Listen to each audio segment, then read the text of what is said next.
guys. Hi. To the world, this was how I presented myself. The titles, the achievement, the picture perfect life.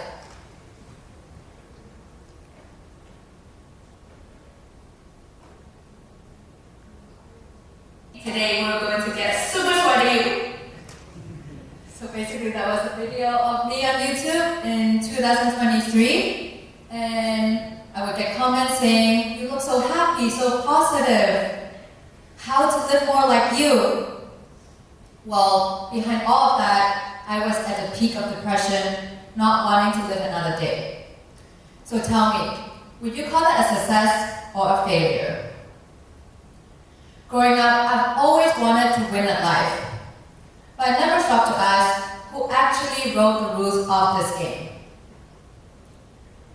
The checklist, top grades, a respectable job, marriage before a certain age, and kids after that, handed down from our parents, school, society. However, this was how we were measured, and this was how we measured ourselves. And I ran that race hard. There were always two versions of me fighting for space, the good girl and the rebel. Straight-A students in school, and then for a few years, I started hanging out with people who stole and sold drugs, and my parents started getting alarming calls from my school about my behaviors. And then, right before the public exam, my survival instinct kicked in. And I started to study like crazy and became the straight-A student again. And I got into university 1 year early, a top degree, and then what happened when I got there? I partied. YOLO.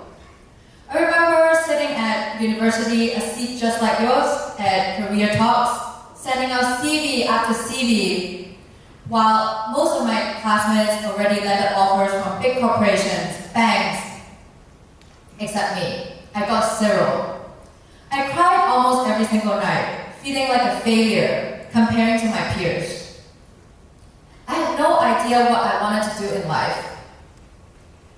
They say follow your passion.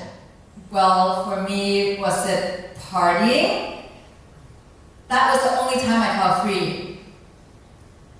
And I genuinely felt like I had no talent, nothing that I was ever good at would pay the bills. So I did what we all do. I tried to survive the best I could.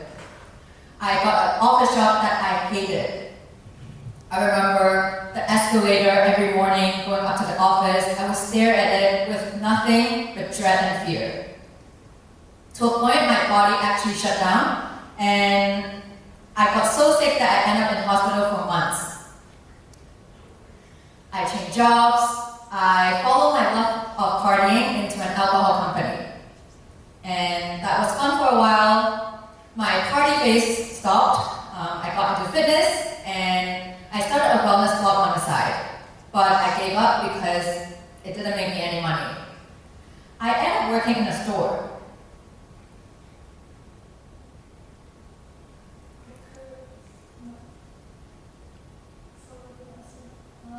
So I ended up working in a store, and I felt so disappointed in myself because as someone who always wanted to win in life, how did I go from top student in Hong Kong to hiding behind shelves when someone I knew walked in?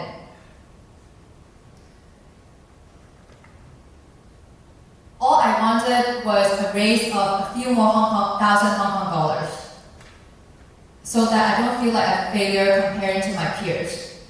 However, the reality of working in a job is that you don't earn more even if you work harder. So I started making YouTube videos on the side. I edit videos during lunch hour, after work, I film on the weekend. After 1 year, I quit my job to become a full-time YouTuber. First workout videos, then lifestyle. My channel grew to millions of subscribers. Success and marriage before 30. Every single box tick. So it should be happily ever after, right? The truth was, I had no idea who I was underneath all of it. I never asked, who was I in this world? What happens when you cross every single finish line and you still feel empty inside? Most of us build our lives within invisible walls. Walls made of fears. Fears of rejection, fears of not feeling enough, fear of failure, fears of judgment. We call it the comfort zone, but really it's the walls of limits that we've been taught to see. And inside these walls, that's all there is.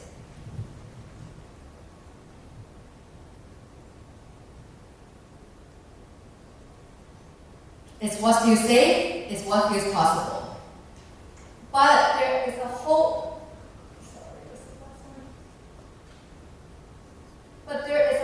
world out there beyond those walls, beyond anything that we've been taught to imagine.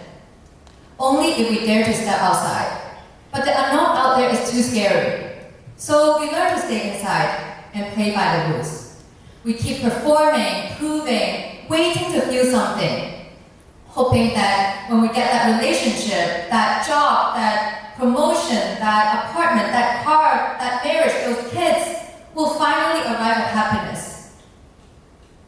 Okay, so when we get there, what's next? There will be new problems, new struggles, new things to chase, all the way until we're dead. And when that day comes, we look back on our lives. What have we even been chasing our whole lives? We move through life feeling like there's a hole within us. So we grasp onto external validation like oxygen to try to fill that hole.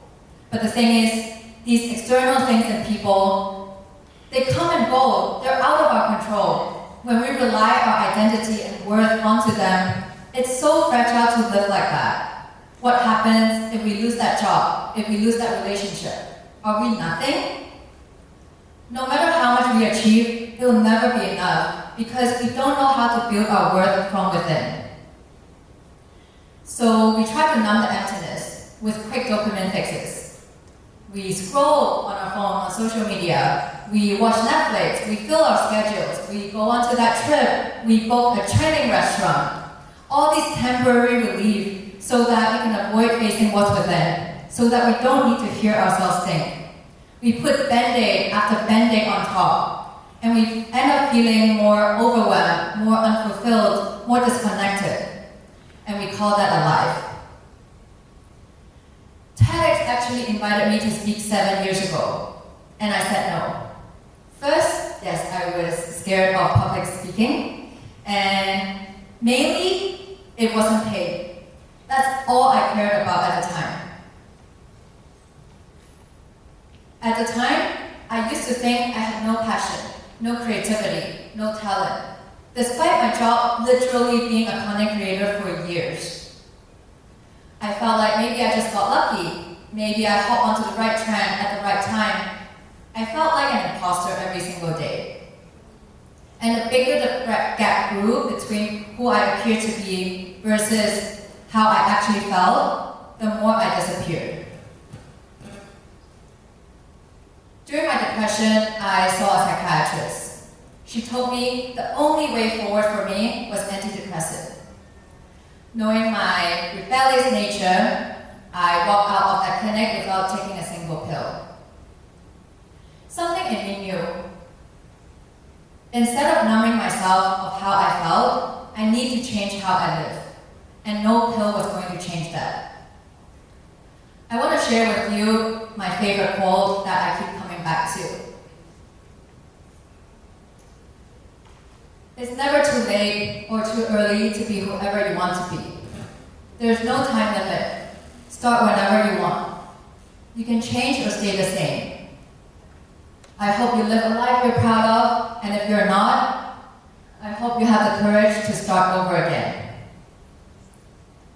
3 years ago at 31, I left behind the path that looked like winning. Fitness and family channel, one day maybe a mommy influencer, brand deals, more and more follows. The path that guaranteed the most success. Who am I I without all of this?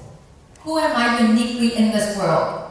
What are my values, my worth? Not my worth to the algorithm, but my worth as a human being. What am I here to create in this life? Not the life that my parents imagined. Not the life that my timeline said I should have, but mine. I didn't have the answers, but for the first time, I was asking. What if what we've been running away from is not as scary as we think? We imagine it to be this scary sound from this dark cave. Maybe it's a monster that will eat us alive, but it's actually just a scared little cat waiting for us all along. When we face ourselves, that's when everything begins. It was in that pain, that emptiness, I started to find myself, to create, to realize my worth from within.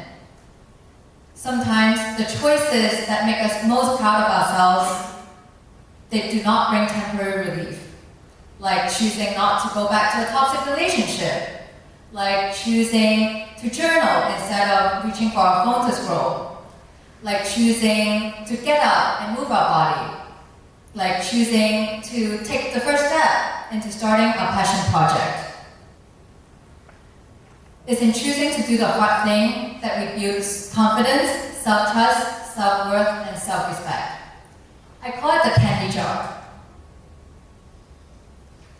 Every small choice that aligns with who we are, we stack up evidence of another win for ourselves. Not from applause, not from by marrying at the right age, not from likes and follows, but from small, quiet promises that we keep to ourselves.